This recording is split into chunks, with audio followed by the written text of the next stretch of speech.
El siguiente episodio es presentado por Maná, crianza orgánica. Los peces producidos en los novedosos sistemas de Maná, crianza orgánica, viven en agua purificada constantemente y son criados sin antibióticos ni hormonas, de manera segura, trazable y sostenible. Maná comercializa tu producción de peces, crustáceos y moluscos de consumo humano, así como vegetales orgánicos, y te acompaña en el proceso de principio a fin. La próxima vez que pidas pescado, que sea de Maná, crianza orgánica, y disfrútalo. Aprender es atrapar. Aprender es atrapar conocimiento de alguien más. Comprender es atrapar globalmente un conocimiento. Y emprender es atrapar una oportunidad para siempre. Bienvenidos. En Escuchando Ando, hoy emprenderemos y aprenderemos con... Hola, soy Manuel Navarro, actor español. Los invito a que escuchen mi episodio en escuchandoando.com. Mira quién tenemos, güey. Quiero que sepa que desde el momento en que lo conozca, pasará a formar parte de un delito. Lástima tener que matarla. Además de un verdadero desperdicio. ¿De verdad no quiere salvar su vida? Usted ya sabe lo que tiene que hacer. Algo que me ha negado durante mucho tiempo.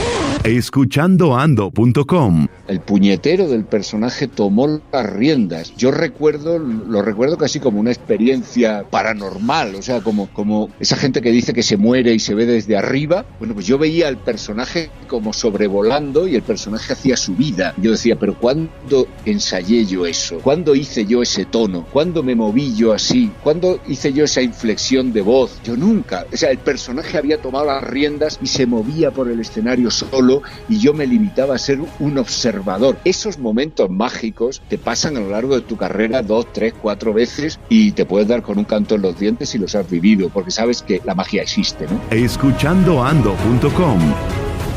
¿Qué hay de nuevo, amigos? Aquí estamos en Escuchando Ando. Es un placer acompañarlos. Mi nombre es Gerson Ramírez y desde la ciudad de Medellín, en Antioquia, Colombia, estoy muy complacido de acompañarlos y en su camino a casa, haciendo ejercicio, paseando por la ciudad, donde quiera que se encuentren, concentrados, estudiando y aprendiendo de todos estos genios que hemos presentado en los episodios de Escuchando Ando. Es momento de recordarles las redes por las cuales pueden contactarnos y pueden encontrarnos. Estamos en escuchandoando.com. Allí pueden descargar todos los episodios. La mejor manera de servir es entregando conocimiento, y es lo que han hecho las personas que nos han acompañado a lo largo de todos los episodios. Por ellos existimos, gracias a ellos estamos muy felices de poder acompañarlos a ustedes y darles toda la información que se necesita para potencializar proyectos, emprendimientos, equipos de trabajo, familiares, amigos y claro, la vida personal, que también es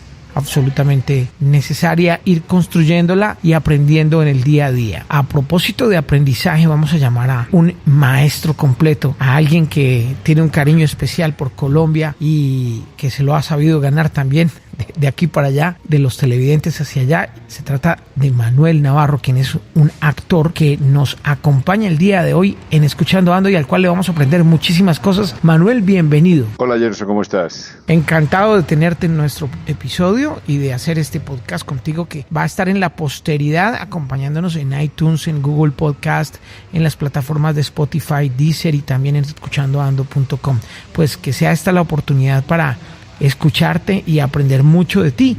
Comencemos por contarle a la gente que por una u otra razón tal vez no haya escuchado de ti, en tu propia voz, de dónde vienes, qué has venido haciendo y cómo has consolidado tu carrera como actor. Pues mira, Gerson, yo vengo de Cartagena, de España. Estoy a 8.000 kilómetros de mi lugar de nacimiento y son ya 8 años los que llevo en Colombia. Soy actor prácticamente desde que nací, porque digo que llevo subiéndome a un escenario desde que tenía 3 años y acabo de cumplir 58, o sea que es más de medio siglo haciendo teatro y cine y televisión.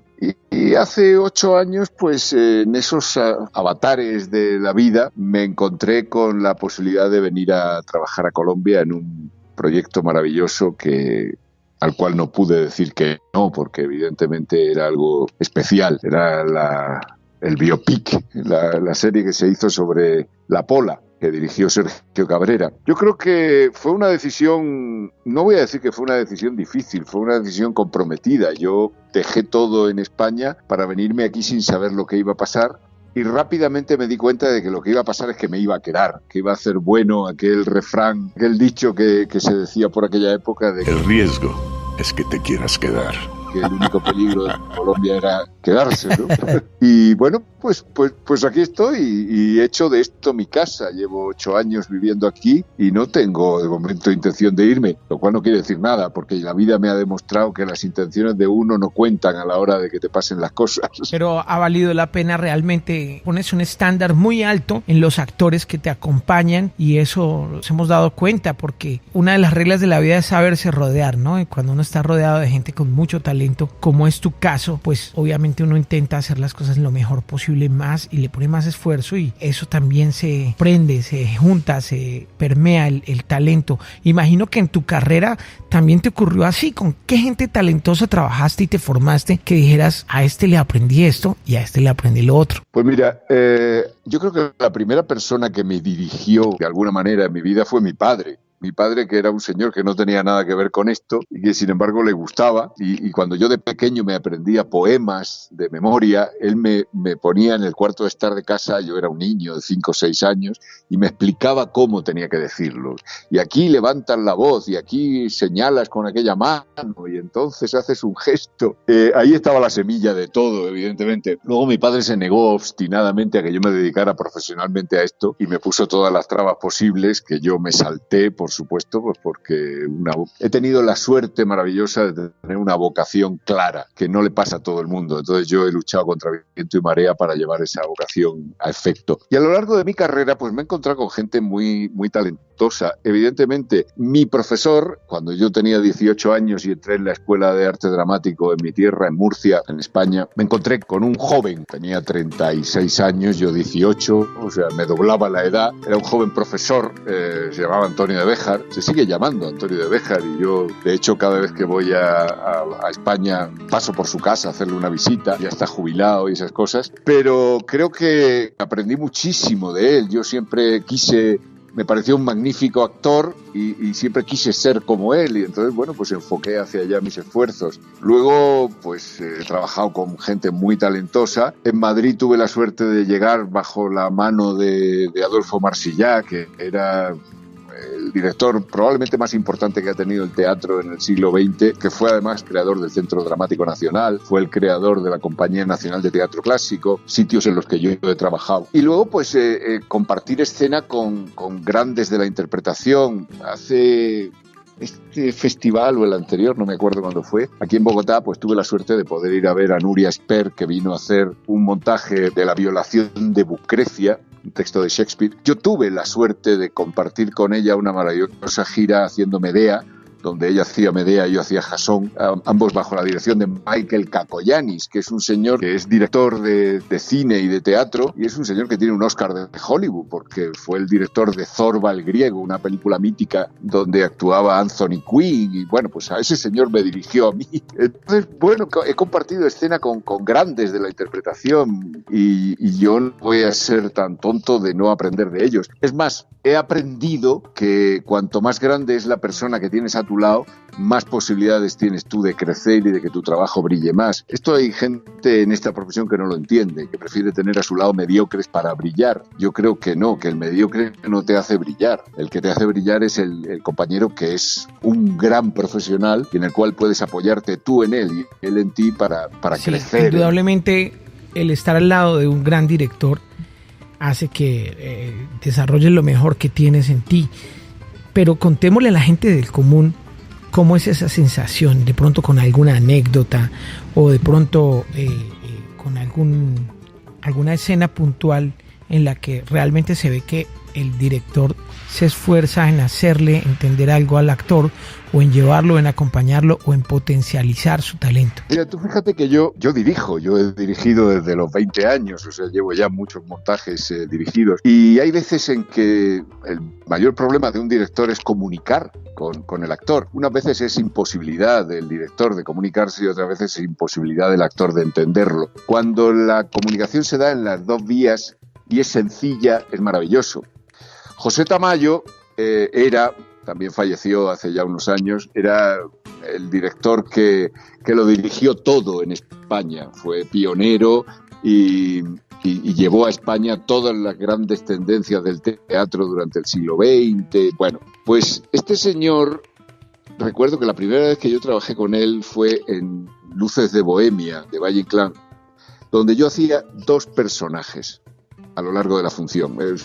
Luces de Bohemia, para la gente que lo conozca, es un friso de personajes del Madrid de esa época, de los años 20, 30, y claro, es un reparto amplísimo, y encima del escenario éramos como 30 actores, pero con todo y con eso debimos de hacer varios personajes cada uno. Yo recuerdo las indicaciones de José Tamayo. Me dio 2 indicaciones en toda la función. Cuando abordé el personaje del preso catalán, me dijo, él hablaba de una forma muy particular, que había sufrido una enfermedad y tenía una forma muy particular de hablar. Simplemente me dijo, abajo, abajo, abajo. Entonces yo bajé la voz y hice una voz profunda y grave. Era un personaje encerrado en una cárcel, anarquista. Y cuando en la segunda parte de la función ese personaje ya había desaparecido y yo aparecía encarnando a Rubén Darío, el poeta, lo único que me dijo fue, arriba, arriba, arriba. Y yo coloqué la voz en un agudo absolutamente enfrentado a aquel grave que hice en el otro personaje, y fue un hallazgo maravilloso. Fueron 2 personajes que funcionaron fantásticamente, que la prensa incluso se hizo eco en alguna crítica que conservo por ahí de lo bien que estaban esos 2 personajes. La gente, el público salía sin ser capaz de identificar que éramos el mismo actor, y yo digo, qué simple fue muy simple, abajo uno y arriba el otro. Nos entendimos así y todo fue por un camino. Yo a veces me gustaría o encontrarme con directores que sean capaces de hacerlo tan sencillo, o cuando dirijo yo, encontrarme con actores que lo entiendan tan fácil, ¿no? Sensacional anécdota. Y es que la voz tuya tiene un timbre bien particular y es uno de las fortalezas, es una de las fortalezas que utilizas, no sé si sea consciente o inconscientemente, pero ese sello que le pones a tu voz, por ejemplo, en las personas que tuvieron la oportunidad de ver La Pola, era una voz de mando y era una voz tremenda. ¿Qué tanta importancia le das a la voz a la hora de interpretar? ¿Eres consciente de la manera en la que estás hablando? ¿Y cuáles son las herramientas que utilizas para proyectar tu voz correctamente a la hora de estar actuando? Pues mira, te voy a decir varias cosas al respecto. Soy un actor que, aparte de haber estudiado y haberme preparado durante toda la vida y seguir haciéndolo, he sido bastante intuitivo. Es decir, cuando yo ingresé en la Escuela de Arte Dramático con 18 años, yo llevaba 15 años subiéndome a un escenario y nadie me había explicado nada. En ese momento me encontré con que yo sabía muchas cosas por puñetera intuición, simplemente pues porque la necesidad crea el órgano, y cuando te llevas subiendo a un escenario mucho tiempo, tú mismo empiezas a sacar conclusiones. Entonces, bueno, pues por ahí. Esto hizo, por ejemplo, que cuando yo me enfrenté a las primeras clases de voz en la escuela, el profesor me echara de clase. Sinceramente me dijo, vete, porque no te puedo enseñar nada. Dice, lo único que te estoy haciendo es daño. ¿Por qué? Porque cuando él intentaba hacerme consciente de un proceso que yo inconscientemente llevaba haciendo toda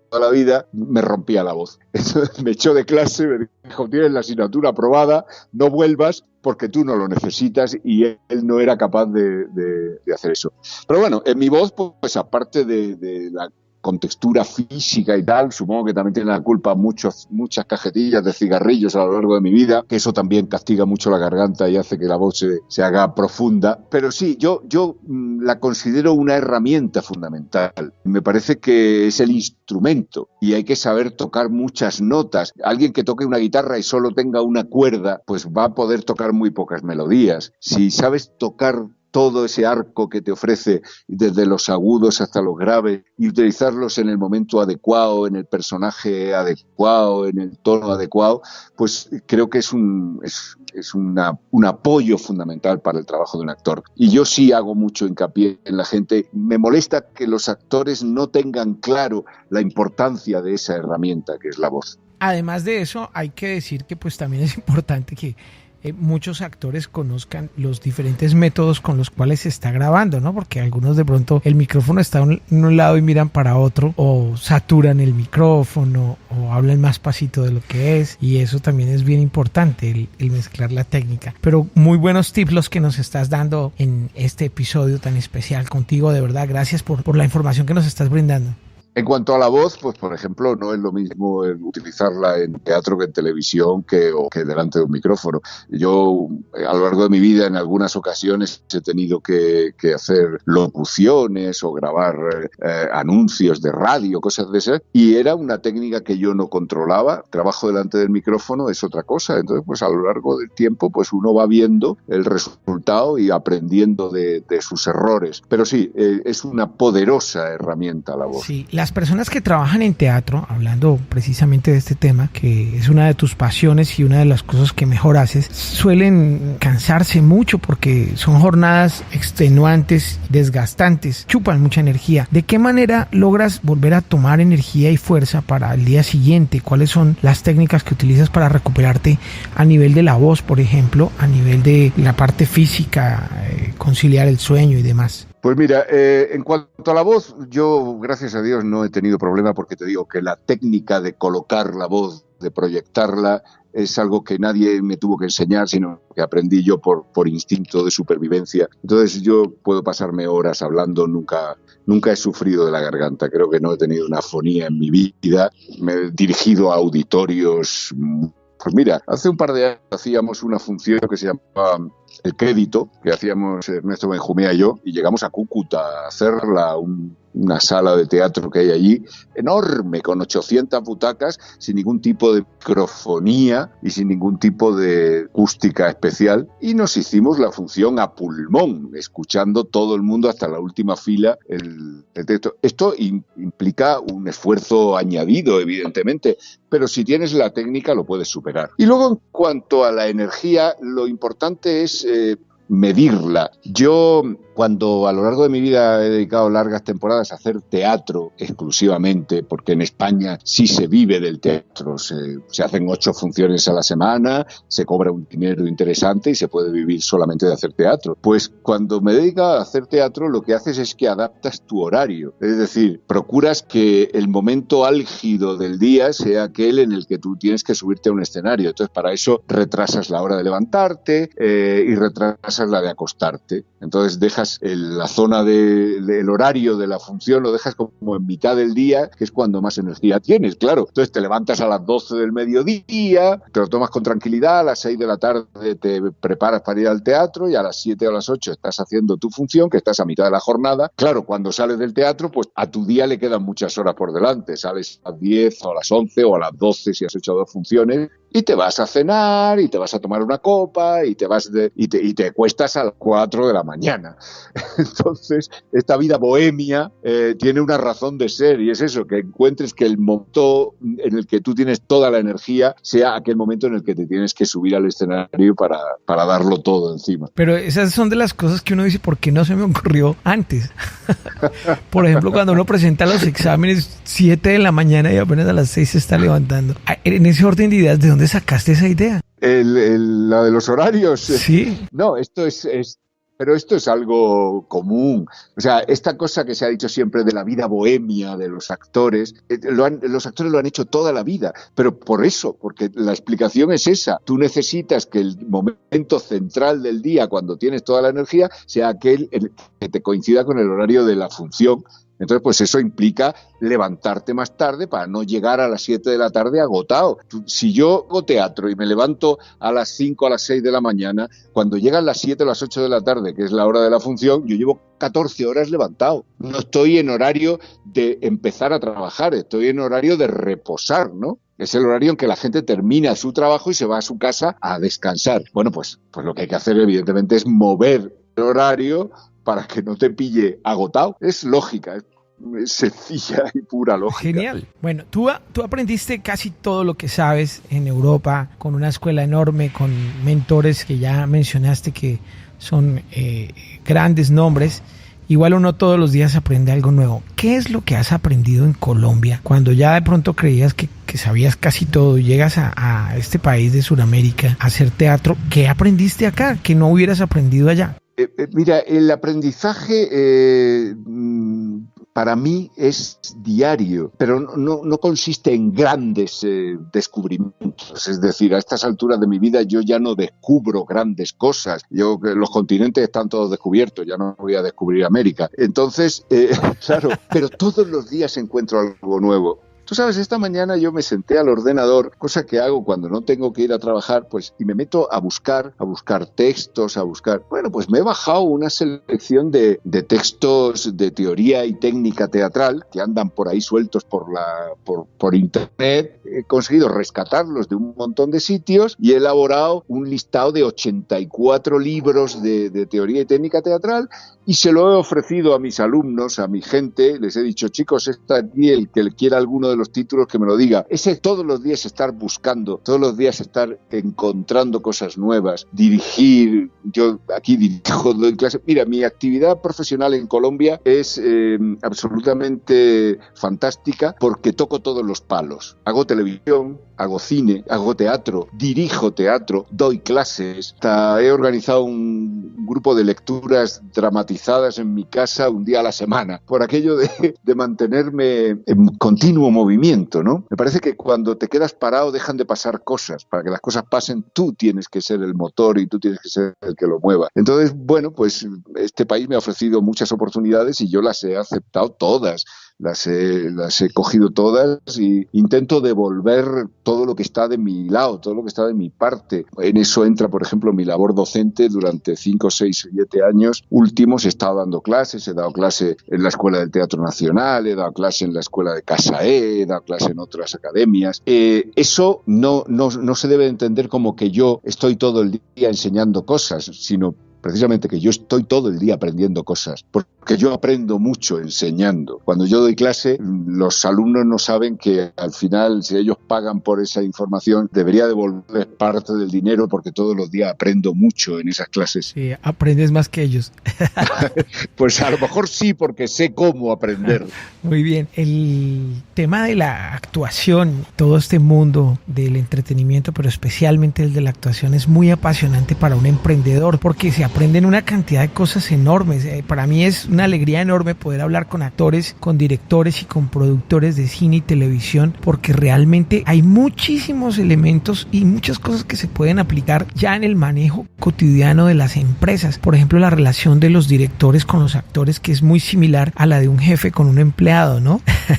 Bueno, yo he sido emprendedor, evidentemente. En el año 85 yo monté mi propia compañía de teatro en mi tierra, en Murcia, para lo cual me tuve que enfrentar al mercado laboral y tuve que pedir un crédito y tuve que conseguir un aval y tuve que comprar una serie de materiales y tuve que empezar a elaborarme una lista de clientes y un mercado. Y durante 10 años esa compañía que empezó de la nada, pues mira, yo te puedo decir, en aquel momento en el banco yo tenía 8.000 pesetas, que deben ser el equivalente a 50 euros ahora mismo. Llevaba 8 meses parado, había terminado en un montaje en el que había trabajado en Madrid y de pronto volví a mi tierra y llevaba 8 meses parado y tenía 50 euros en el banco y con ese dinero me puse a montar un grupo de teatro.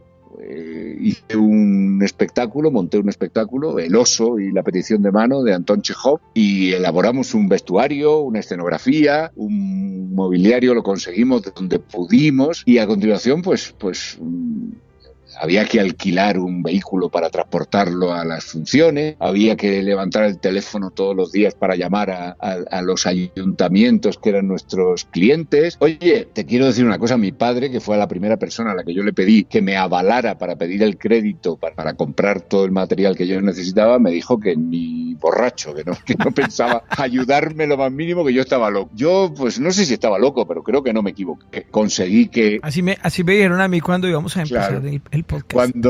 Cuando conseguí otra persona, que en este caso fue mi tío me avaló, conseguí ese crédito. Bueno, pues el miedo está ahí y el miedo al fracaso. Uno también hay que ver qué apoyos tienes, qué posibilidades, quién conoces. Yo recuerdo que fui a ver a un señor que llevaba la obra cultural de la Caja de Ahorros de allí, de mi tierra, y le dije, voy a pedir un crédito y tengo que pagar todos los meses una cantidad y tal. Y lo miré a los ojos y le dije, ¿lo hago o no lo hago? Y él me miró durante 30 segundos y me dijo, hazlo.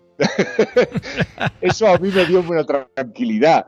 Entonces, a lo largo de los primeros años, esos en los que a veces no es fácil pagar la letra de la hipoteca esa de ese crédito, pues levantaba el teléfono, llamaba a este señor y decía, pues tengo que pagar el día tal y no he sacado ninguna función este mes. Y entonces él me decía, espérame. Y 10 minutos más tarde me llamaba y me decía, tal día actúas en tal sitio. ¡Uf!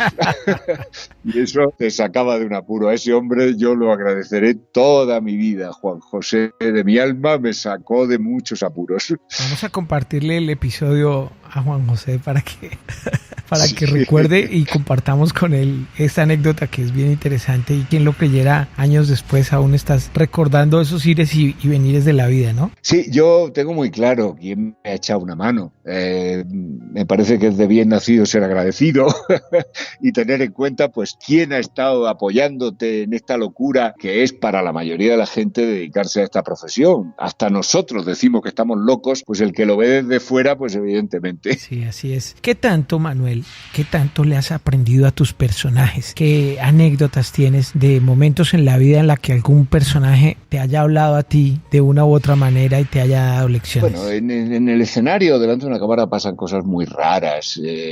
Yo no sé si debo de aprender de mis personajes, porque como casi siempre hago de malo, igual es mejor que no aprenda nada de ellos. No vaya a ser, que yo todavía soy buena gente.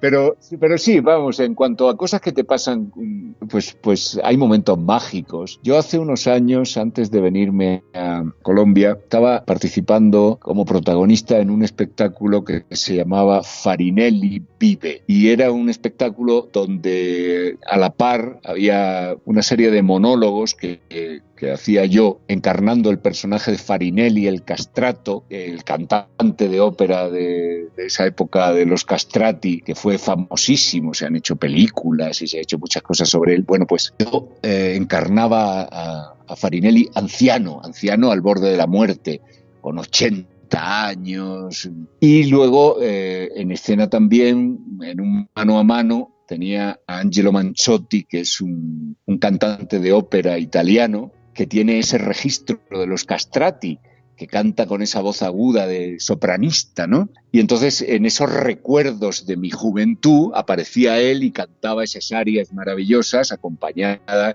por unos músicos que estaban en escena vestidos de época y tal, tocando el clavicordio, el violonchelo. Bueno, un espectáculo bellísimo. Pues esto era un espectáculo hecho a mayor gloria del cantante, donde los monólogos en su estreno en Venecia, porque esto se estrenó en Venecia, lo estrenó él con un actor italiano en Venecia, y yo vi el video y no me pareció realmente el trabajo muy atractivo. Me parecía que el actor estaba ahí puesto un poco de bulto. Bueno, pues pasó una cosa muy curiosa, y es que cuando lo hicimos nosotros se volcó un poco la balanza, porque el personaje que yo encarné tomó una relevancia maravillosa, y es que el puñetero del personaje tomó las riendas. Yo lo recuerdo casi como una experiencia paranormal, o sea, como esa gente que dice que se muere y se ve desde arriba. Bueno, pues yo veía al personaje como sobrevolando y el personaje hacía su vida. Yo decía, pero ¿cuándo ensayé yo eso? ¿Cuándo hice yo ese tono? ¿Cuándo me moví yo así? ¿Cuándo hice yo esa inflexión de voz? Yo nunca. O sea, el personaje había tomado las riendas y se movía por el escenario solo,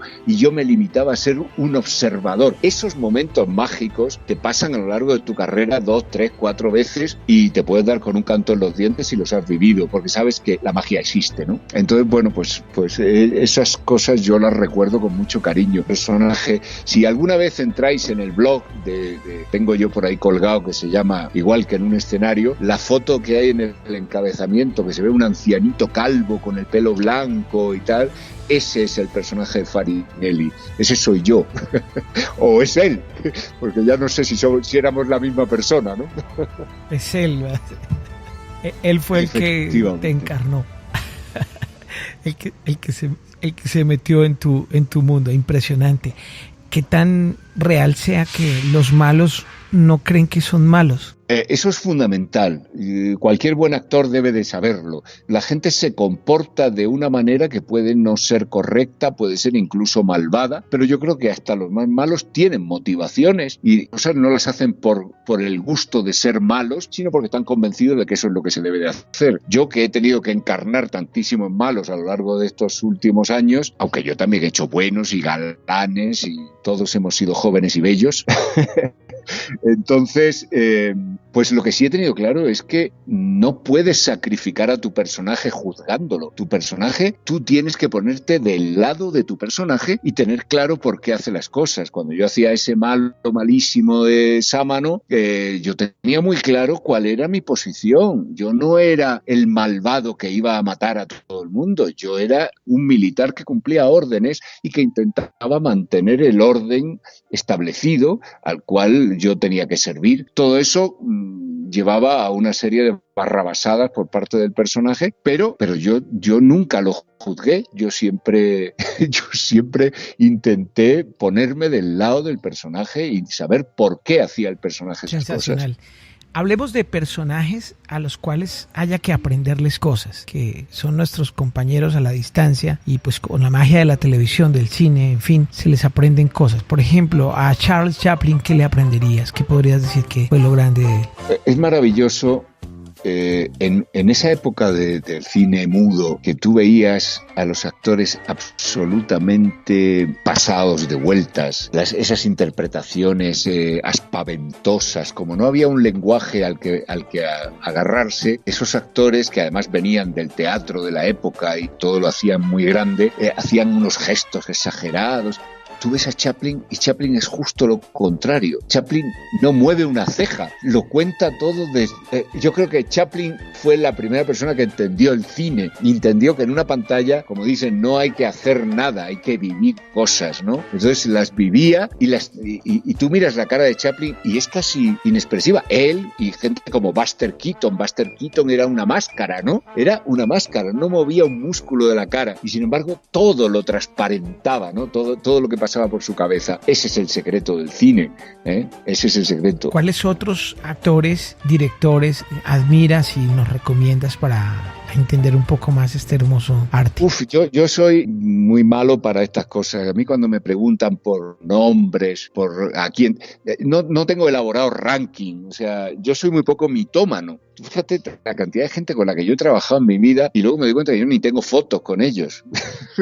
Entonces, sí, hay gente que todo lo basa en el álbum de fotos de con quién ha estado, con quién ha trabajado, con quién. Yo siempre digo, tener una foto con alguien con quien no he tenido el gusto de compartir nada, me parece una tontería. Y tener una foto con alguien con quien he compartido mucho, me parece una tontería. Si la foto está, pero yo no voy a ir a buscarla, ¿no? Porque lo que me queda de esa persona no es una foto, es un recuerdo, una vivencia. Entonces yo he trabajado con mucha gente maravillosa con la que no tengo ningún recuerdo. Me pasa lo mismo, yo veo los trabajos en televisión, en cine, veo los trabajos y no me hago un ranking. Este me gusta más, en tal película estaba mejor.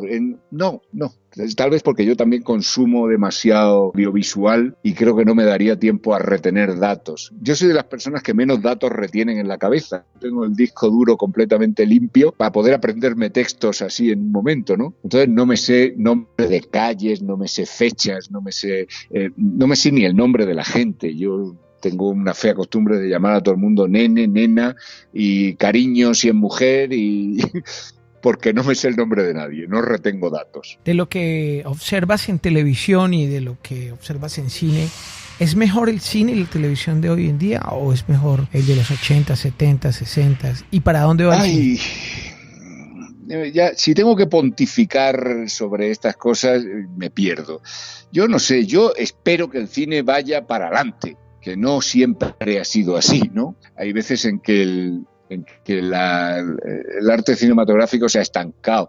Yo creo que se está haciendo muy buen cine en todas partes, ya los niveles Ya no hay grandes diferencias entre el cine americano o el que se puede hacer aquí.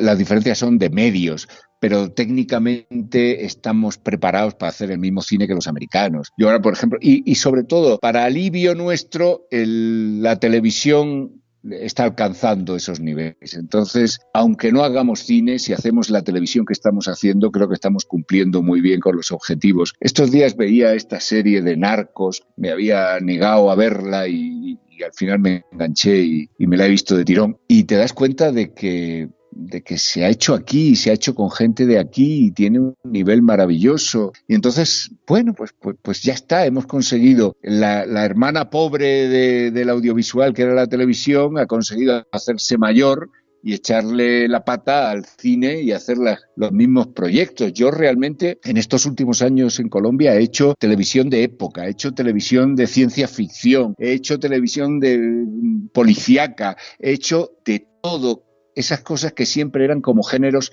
exclusivos de la cinematografía. La televisión era más costumbrista, ¿no? Pues bueno, pues ahora ya se está haciendo televisión de género y a mí eso me parece maravilloso. Hay muchos amigos que son españoles y van a escuchar este episodio y te están escuchando en este momento y no conocen Colombia. Por favor, ¿qué les recomendaría? Ay, de verdad. Pues les recomendaría que lo primero es que empiecen a moverse. Yo soy muy mal turista. No sé hacer vida de turista. Nunca hago un equipaje para viajar por placer, siempre lo hago por trabajo. Digo que yo doy gracias a Dios de ser actor porque yo soy muy vago para moverme. Entonces creo que si yo no fuera actor seguiría en mi tierra cartagenera en España y no me habría movido de allí nunca. Sin embargo, pues gracias a ser actor he trabajado en 16 países del mundo, ¿no? Entonces, bueno, pues hay que empezar a moverse y si se tienen ganas de conocer, Colombia ofrece muchísimas cosas. Yo, no obstante, no conozco tanto Colombia. Hay cosas que me encantan, pues como es Cartagena.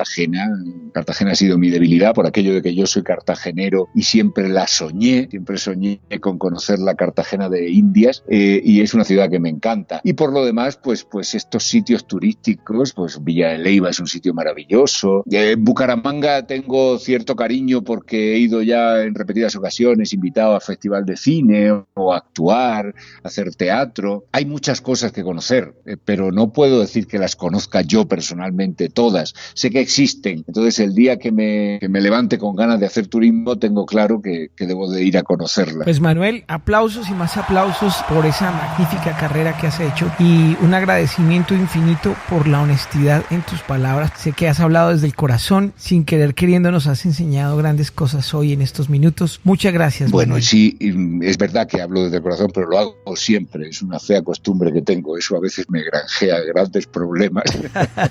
Pero espero que en este caso no haya sido así. Muchas gracias a vosotros por estar ahí. Tenemos la ventaja que no pertenecemos a ningún gran medio de comunicación, entonces va a ser todo sin edición.